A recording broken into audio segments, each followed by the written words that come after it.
In the Golan Heights, Trump's legacy is not a hotel but an Israeli settlement. On a Golan plain suddenly appear American and Israeli flags, and a golden plaque with the name Trump. In this Syrian territory occupied by the Hebrew state, the American president did not build a luxury hotel but gave his name to a colony.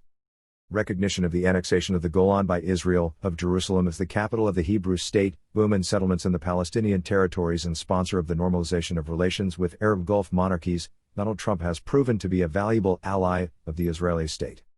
So much so that Israeli Prime Minister Benjamin Netanyahu is fond of calling the current tenant of the White House that he is the greatest friend Israel has ever had.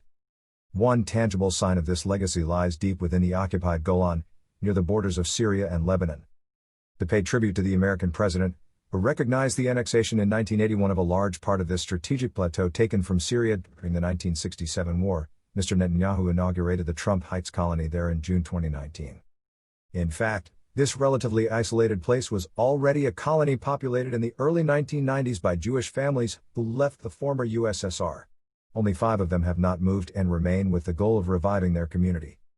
Since Trump's declaration on the Golan Heights and the decision to build here, we've seen increased investor interest.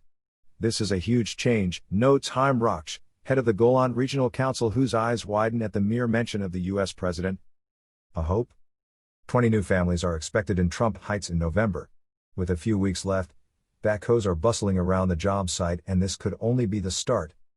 According to Shai Tony Yeheskel, head of foreign affairs at the local council for the Golan, a fertile plateau dotted with vineyards and orchards, the goal is to add 20 families per year to the colony over the next decade.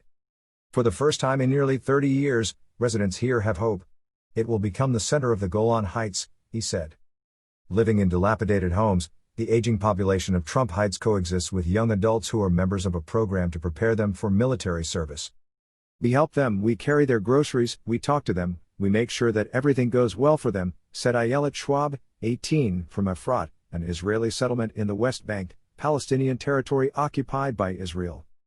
Today, around 25,000 settlers live in the Golan Heights alongside some 23,000 Druze, most of whom still claim to be Syrians while having resident status in Israel.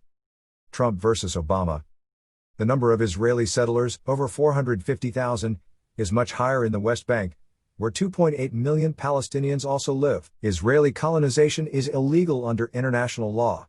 Under the Obama administration, Israel, of which the United States remains the primary ally, limited settlement. But after the election of Donald Trump, the number of approved new constructions jumped, and Washington now deems these settlements not contrary to international law. According to the Israeli NGO Peace Now, which documents and opposes settlement, the number of new housing units in the settlements has doubled in Mr. Trump's first 3 years in power compared to Mr. Obama's last 3. The increase really coincides with Trump, said Brian Reeves, an NGO official.